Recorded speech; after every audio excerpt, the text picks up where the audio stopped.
Life in Accounting, the Where Accountants Go podcast. Life in Accounting is the podcast for everyday heroes like you working in the accounting profession. Are you ready to hear from accounting influencers, thought leaders, visionaries, and other professionals leading change in the accounting world?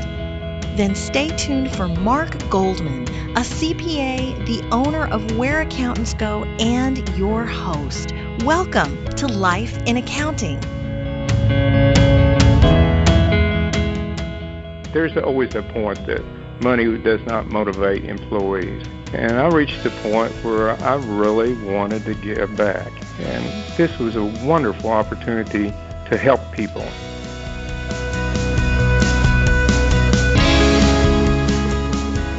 Hello everyone, I'm Mark Goldman, a CPA and your host for Life in Accounting, a podcast production of WhereAccountantsGo.com. That clip was from Lyndon Herridge, a CPA and the CEO of United Way of San Antonio and Bexar County. If you've ever had the thought that you'd like to do more with your career to help people specifically, then this is going to be a great episode for you. Make sure you listen all the way to the end though, because you may think that Lyndon would give you the advice of immediately going out and searching for a job with a nonprofit.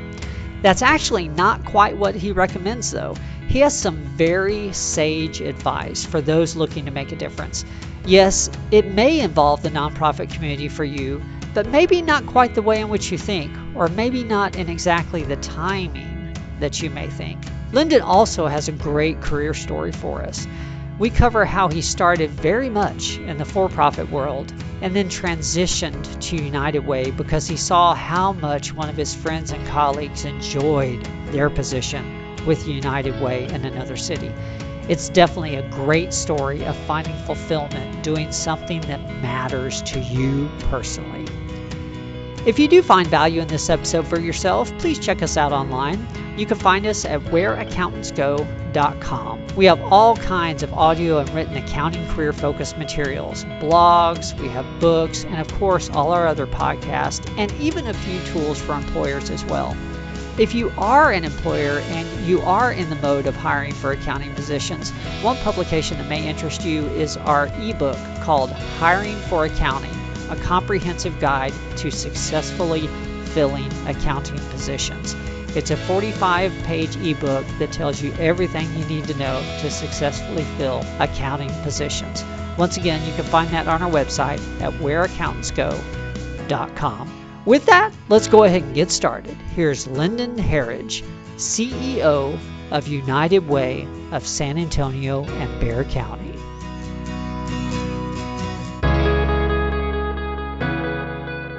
Well, hello, Lyndon. Thanks for making the time for this today. Thank you, Mark. I look forward to it, and I hope this interview will help other people consider nonprofits.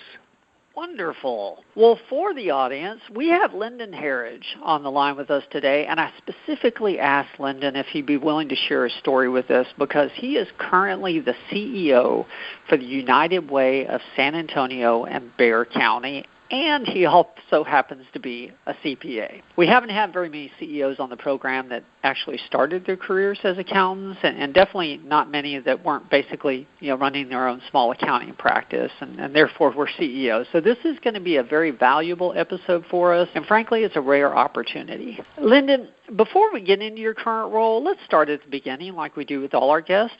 What initially led you to pursue accounting as a possible career in the first place? I just finished my freshman year in college, and I had a summer job, and it was with W.D. Anderson Construction Company, and they were a member of the AGC, Association of General Contractors. And Mr. Anderson was phenomenal, and he wanted me to come into the office and help out in their accounting department and help with estimating different jobs. That got me interested in accounting, quite frankly. I never considered accounting until the work experience I had. Was that after high school, or was that? Yeah, that was after high school. That was in college, after my freshman year in college. True. I immediately changed my major, and it's been very, very, very beneficial. Okay, wonderful. I'm curious, at what point did you start to pursue the CPA exam? Immediately after I graduated from college, I got my undergraduate at Howard Payne University, a small Baptist university in Central Texas, and I accepted a position with a regional CPA firm called Alford Moroney and Company. And it's like all this consolidation going on. They eventually merged into Arthur Young and eventually merged into Ernst & Young. The position I accepted was in Amarillo, and I also started working on a master's at West Texas State at night, and that's now called West Texas A&M. And that's how I immediately started studying for my CPA exam. I didn't take a Bexar review. I did it all on my own. Wow. Okay, you don't hear that very often these days. Yeah. If I had to do it again, I would have a review course, but, I mean, the main thing, I passed it very quickly. Well, it took a couple times, but I did pass it, so that's what's important. Were there that many review courses even to pick from back then, or was Bexar? No, there wasn't. It was only Bexar at the time that I remember. There wasn't any in the universities. What I did, I got the old questions and from the old tests that was given for the AICPA, and I used that to study by. Much different times back then. Yeah, much different times back then. That's 45 plus years ago. So did you start on the audit side or tax or something different? This firm was really, I did a lot of tax. I did both, tax and audit. And I enjoyed it a lot. I grew up, I tell you, in Central Texas on a family ranch up in Llano. Matter of fact, I still have it. We've added to it. And after about a year and a half in public accounting, my dad had a stroke at a very young age of 49. I was in a position I wanted to get close to home to help out the family. So I, after the CPA firm, I started looking, not after, but started looking, and accepted a position in San Antonio in oil and gas. And that's how I got to San Antonio. Okay. I didn't realize that. Yeah, that was a relatively short time in public. I didn't realize that. Yeah, it was a very short time. Okay. But it worked out. It gave me a chance to help the family. And the oil and gas company I was with had operations a lot in South America, and I enjoyed it very, very much. But okay. And eventually I ended up at Tesoro Petroleum. I got recruited to go to work for Tesoro Petroleum, giving you a little bit of my background. Okay. And Tesoro now is merged into Endeavor, which is now merged into Marathon. And I was with Tesoro Petroleum about 5 years and enjoyed that a lot, too. Learned a tremendous amount. Did SEC work and turned down several transfers throughout the world. I didn't want to go to Indonesia, which would have been a nice assignment for a couple of years back then. Didn't want to go to Beverly Hills and live in California, and I didn't want to go to Alaska. We had a large operation in Alaska back then. And give you a little bit of my background, Mark. It's interesting. I wonder at times why the good Lord put me through in different positions, but it trained me a lot and prepared me. I got another call from a headhunter asking me to consider a position with an individual out of the King Ranch that I did not know at all. I went ahead. I almost didn't go on the interview. I went ahead and went on the interview. They made me an offer. Tesoro wanted me to stay very much. They told me after I left I could come back any time, but that individual had an undivided 1/8 interest in the King Ranch, and he basically had a venture capital firm, and that's what I went to work in. And we were in real estate, construction, we were in manufacturing, banking, and of course agriculture also. And I was with that individual and his name he's no longer alive, is Belton K. Johnson, and his middle name is K for Clayburg, and of course Clayburg really ran the King Ranch. It was really interesting, some of the things I got to do. I held many titles, from chairman of the board of our banking interest. We had several small rural banks. I enjoyed that tremendously. Also, I had a title of president of a manufacturing company in Atlanta for plastics that we sold throughout the Southeast to different manufacturers of furniture, and which was very, very profitable back then. And also we had an interest, we were approached a lot of wealthy families. There's a time where there's always a liquidity problem. One family had a huge liquidity problem called the Rockefeller family back in the mid-'80s or early '80s, I guess it was.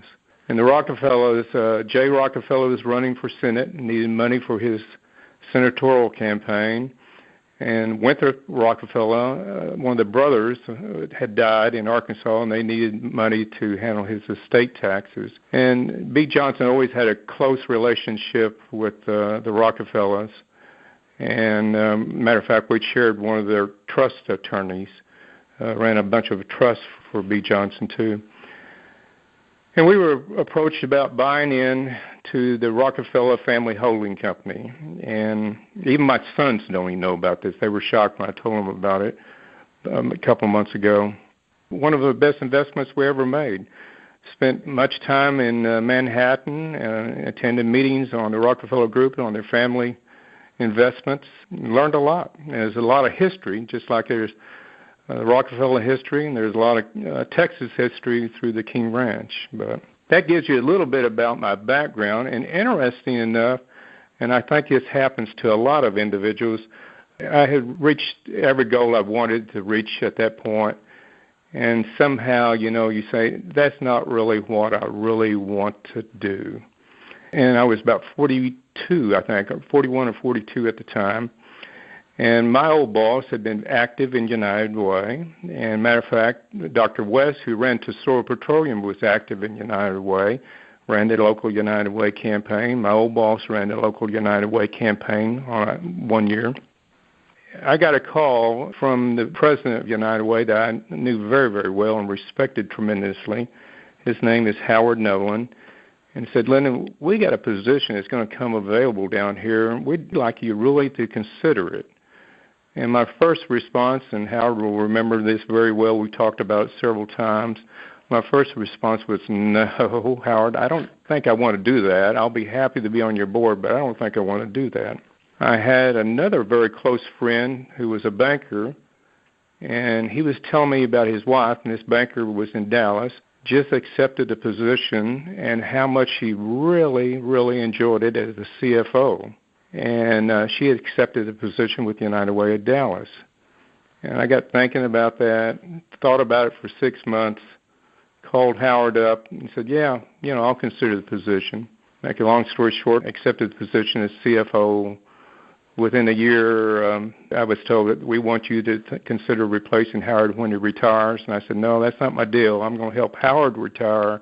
And I'm very interested in putting good business principles to work in the nonprofit to make it more efficient and for us to raise more money. But I don't think I want to do that. That was, again, I was going to stay probably about 12 years and help Howard retire.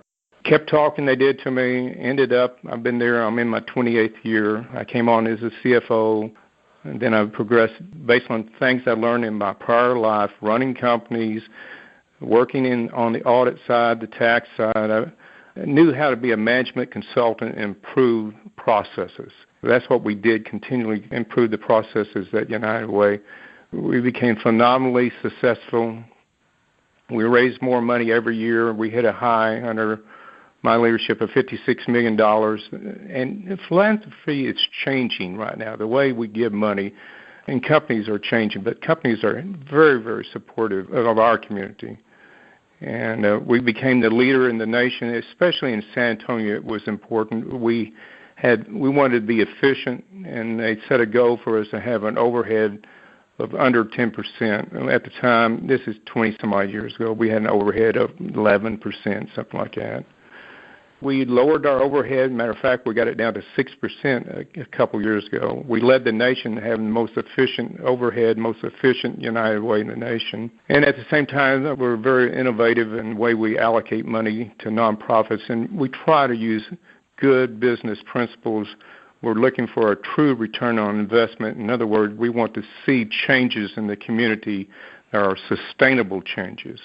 It's been very, very enjoyable. I'll be real frank. I've really enjoyed it, or I wouldn't have stayed these extra years. So you've been CEO for over 15 years. I was COO for about 15 years. After that, I was president and CEO, and I've been that for a little over 6 years now. Okay. Wow. Yeah, I'm just curious, ballpark, I mean, what size was United Way when you started? When I started, we just raised $21 million. Okay. And as I said, 2 years ago, we had a high of $56 million. Again, companies are changing, and there's tremendous automation in giving now. And last year we raised $46 million. And some of that has to do with, we used to run the combined federal campaign. This is a federal campaign here for the San Antonio region. Office of Personnel Management, we had to report to them on that. OPM changed how they were running their charitable campaigns. And United Way, they didn't want a nonprofit running a charitable campaign. They wanted a for-profit company to run the charitable campaign. And we naturally said, that's not us. We'll participate as receiving money, but we're not going to be involved.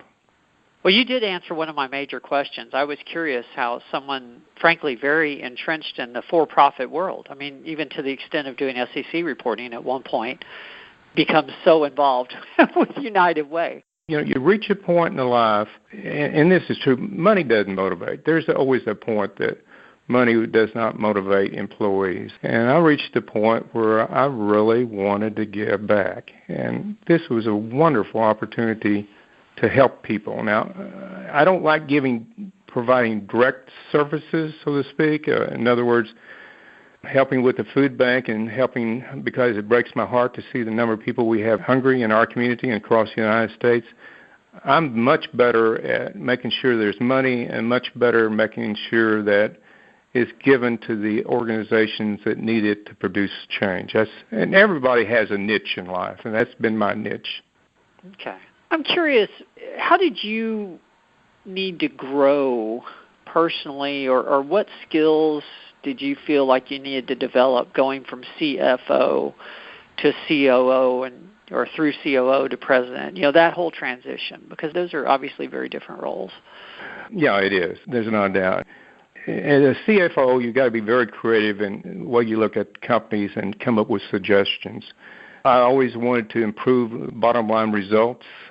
I always enjoyed making sure that we built good processes out there and we're delivering. So if I had to say some skills, some of those skills started at a very young age in a ranching background, just with FFA projects, raising hogs as an example, and raising goats and making sure you made a profit on that. I was always active with my dad, and bottom line, on our ranching operations. So some of that started young, what I'm trying to say. And I enjoyed operations much more than I enjoyed debits and credits, I'll be real frank. I enjoyed what can we do to improve things, and not to say that I wasn't a darn good CPA, I know I am, but I enjoyed dealing with people, helping people improve what they're doing. And I always enjoyed looking at different departments and seeing how we can improve it. Okay. What challenges do you see coming down the road for nonprofits, or opportunities, either way you'd like to approach that? Yeah, that's a good question, because right now, nonprofits, there's a tremendous explosion of nonprofits out there. You know, if you go back 25 years ago, there might have been, as an example, in the CFC, the OPM campaign, there might have been 3,000 nonprofits. Today, that number, and I've lost track, probably is closer to 40 to 50,000 nonprofits. So everybody in this economy is trying to raise money for colleges and universities, which they need to. I support that. They're raising money for different causes. So the challenge for nonprofits, in my view, is we've got to continue to prove that we're making a significant difference with the contributors' money and never lose track that it's their money, and show that there is a true return, as I mentioned earlier. At the same time, we've got to be efficient, too.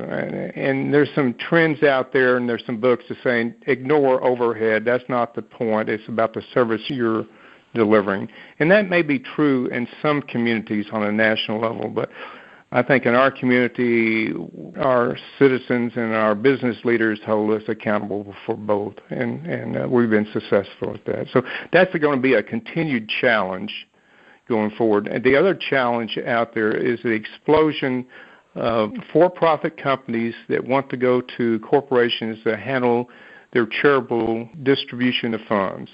And there's a bunch of those out there now. It's amazing. Interesting. Okay. If I'm an accounting professional and I'm in the first few years of my career, And, this all sounds wonderful, and I want to make a difference in the world, too. What advice would you have for me? What can a younger professional do? We had a young woman that interned with us, and I'll give you that advice. And she had phenomenal grades, graduating with her master's MPA from Texas A&M. And she wanted to make a big difference in the community, and she really wanted to go to work for us. That would have been the biggest disservice to that young woman. I think if you're a young accounting professional, you need to get experience in the for-profit world. I believe that very, very much so. And I believe you need to have varied experience. Don't get me wrong, I think it's great going to work for a company and retiring with them, but we all know that's been out the door for many years. I think if you can have a broad background where you learn from many different situations and then take that experience and go into the not-for-profit world, you will be a tremendous asset to any nonprofit. And I do mean that, tremendous assets. I recommend at least 10 years out there. Okay. And not to think of it as not following your dream, but actually to think of it as investing in your dream. Because that's a good way to say it, Mark. I agree with that. You cannot, it's continuing education. You've got to have more experience before you can be a great asset in the nonprofit world. And the nonprofit world is very receptive to improvements, and they need quality individuals. And on our staff, we have several, and I'll be real frank with you, education is very important to us, but we have several PhDs on our staff on the program side. Many of our staff have masters in social work on our staff, but they didn't get all their experience with us. That's the main thing. Okay. You're about to go through a transition where you're going to transition out of the CEO piece of your role, still stay on as vice chair. What are your future wishes for United Way, or what does the future hold? What are the future goals? I want United Way locally here to continue to do well. We're a very strong United Way. Our goals are we're changing the way we allocate money. We're going to be more, when I say allocate funds, let me rephrase that, to different programs with different agencies to show a better return on investment, that we're making a difference. So one of the goals is that this new system works extremely well. As an example, we take kids, we want to get children ready to go into kindergarten, because we know that's critical, and we know that very much locally. We want them to graduate from high school, and that's very important. But by the third grade, we can tell you if they're going to make it or not make it, quite frankly, and that's amazing to us. Or after the third grade, let me rephrase that. And it's kind of interesting, Mark. We've got 16 or 17 school districts here in San Antonio, and some of them are very rich school districts, some of them are very poor school districts. If you look at all those kids in all these different school districts, up to the third grade, you would think that the kids in the rich school districts would test better than the kids in the poor school districts. That's not the case. We lose them after the third grade. The test scores, and this is based on research, and this goes back a number of years too, they're all equal. After the third grade, then you start to see change, significant change. So we're trying to change that, because we know if we don't have an educated workforce here in San Antonio is not going to continue to grow to the extent that it can with high tech and other industries. And we've got to get these kids graduating from high school, going on to college in some cases, going on to trade school in other cases. And they will be the people paying our ad valorem taxes for this community. They will be the people out there buying gas to the different Valeros and people like that, and making this a very vibrant community. So that's what we're trying to do. We're trying to improve the quality of life. That's the challenge our United Way has here locally. Interesting. Okay, thank you. Learned a lot today. Good. And Mark, let me say so. I thought I knew United Way before I went to work for United Way. I thought United Way, just like most of us out there, raises money and gives it away. That's not what we do. Yes, we raise money, but there is a tremendous amount of thought put in to how we invest that money. And it's done ultimately by volunteers. Staff is not recommending. Staff will do the research and provide answers, but where the money is being invested is by our citizens in this community. That's what makes United Way work. And our business community, the key leadership from our business community is what's made a difference in our local United Way. And I need to tell you, that key leadership continues for years and years and years. All the major names here locally that you would know have been active with us, and they stay active with us. That's how we're different than a lot of other communities and a lot of other United Ways, quite frankly. That says a lot when they stay active with you over the years. Mm-hmm. A lot of times it's a temporary fad. That's right. That's exactly right.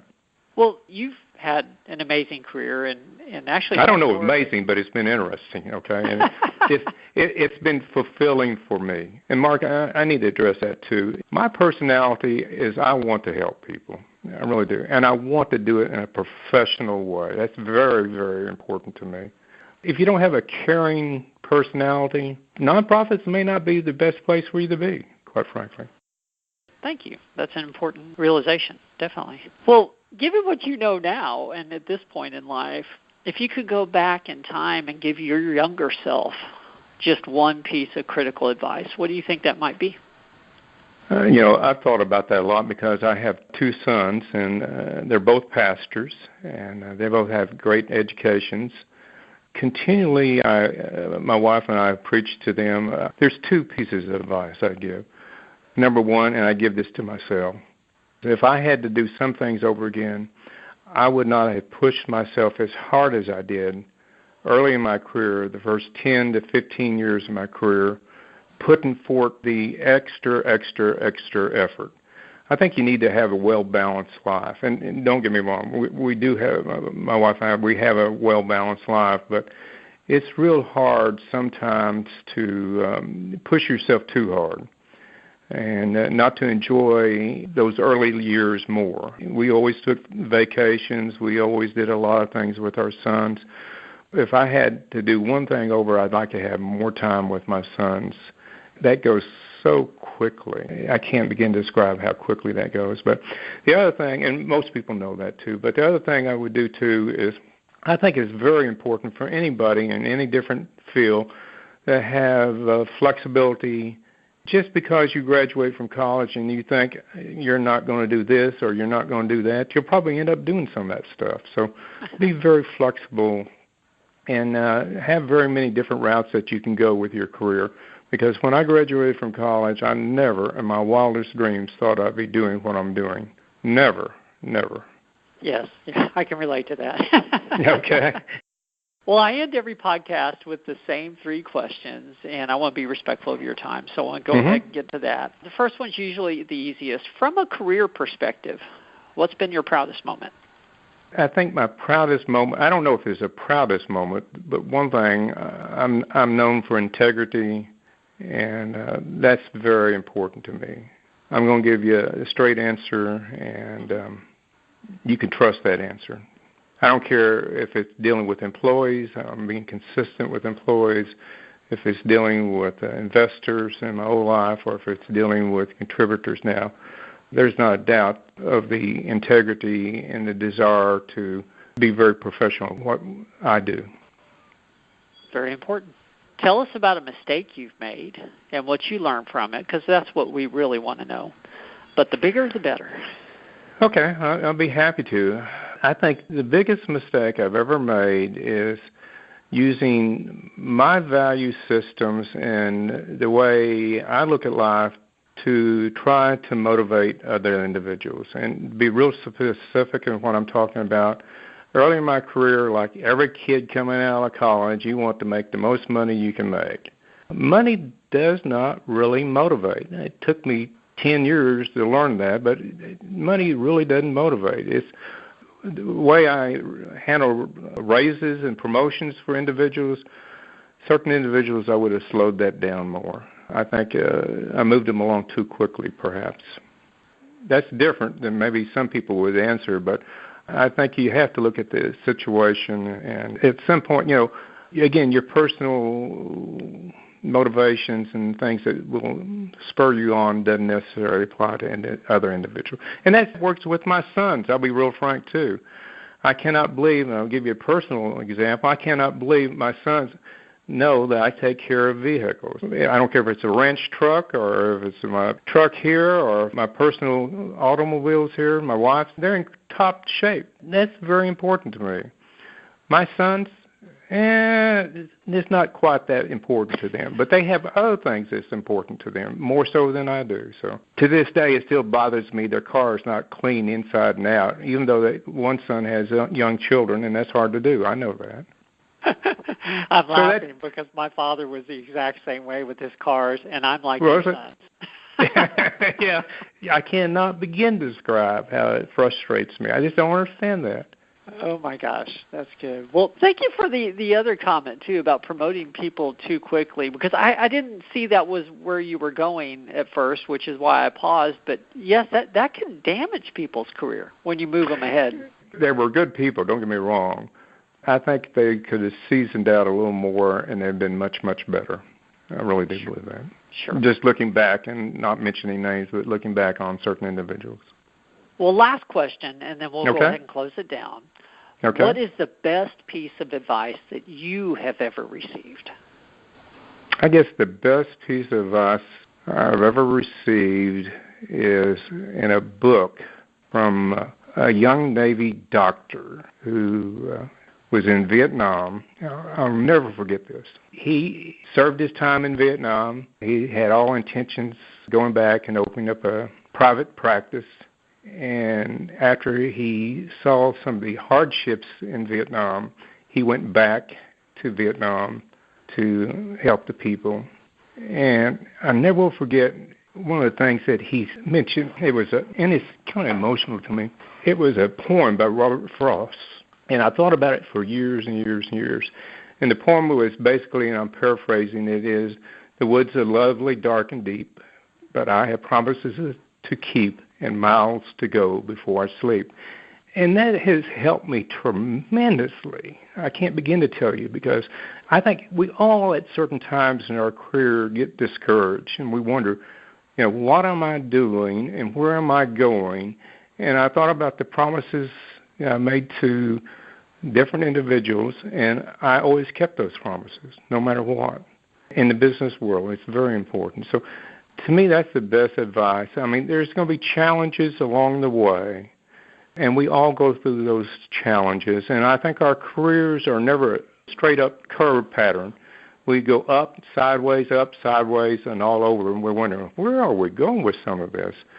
Just thinking back and to nights when I'm studying late in college, to nights when I worked the night through in the corporate world, getting ready for big projects I had to work several nights through, keeping in mind that there's a greater purpose to what we're doing and there is a pattern for what we're here to do in life. And I believe that's very true.